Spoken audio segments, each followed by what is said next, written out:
the last thing that we're going to do in regards to review of our properties of triangles, or the things that we've done in previous grades, grade 9 and grade 10 in fact, is looking at Pythagorean theorem. So a quick little reminder that if we have two sides of a triangle, we can always find the third one if it's a right angle triangle. And we can do that using Pythagorean theorem. Okay. Remember, our Pythagorean theorem is a squared plus b squared is equal to c squared. And important that we remember that a and b, so I'm just going to put this in here, a and b are the two legs, and those are attached to our right angle, and c is the hypotenuse. Okay, so a and b would be the same as our adjacent and our opposite, okay, but we don't actually have an angle here.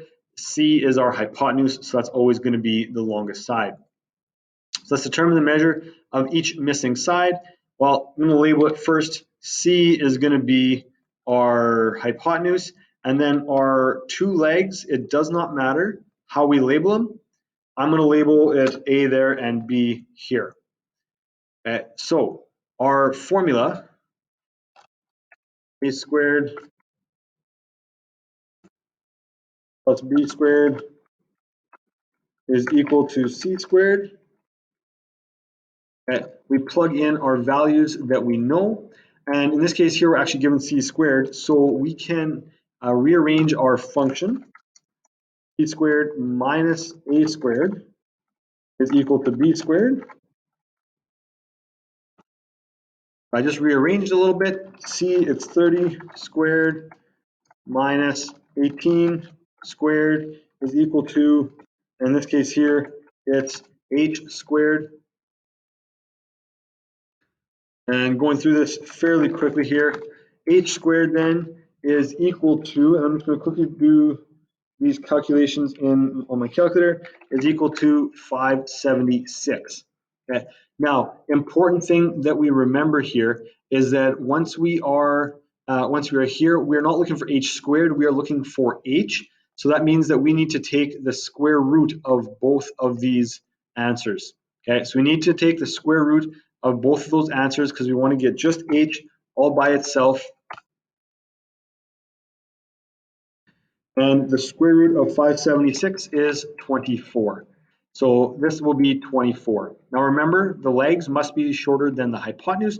Hypotenuse must be the longest side of the triangle. Okay, so that's if we're given the hypotenuse and we're trying to find one of the legs, we need to rearrange our formula.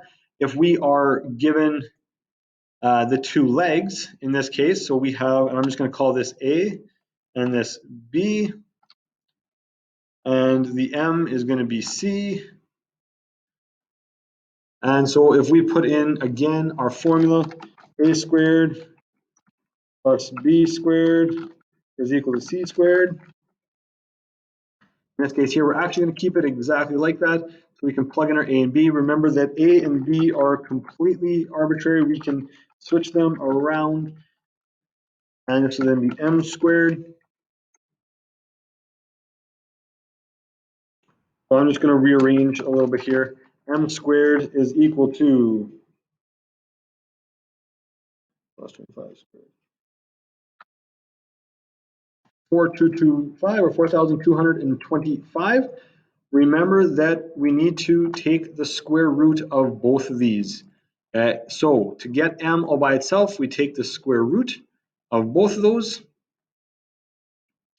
And we are going to get a final answer of M is equal to 65.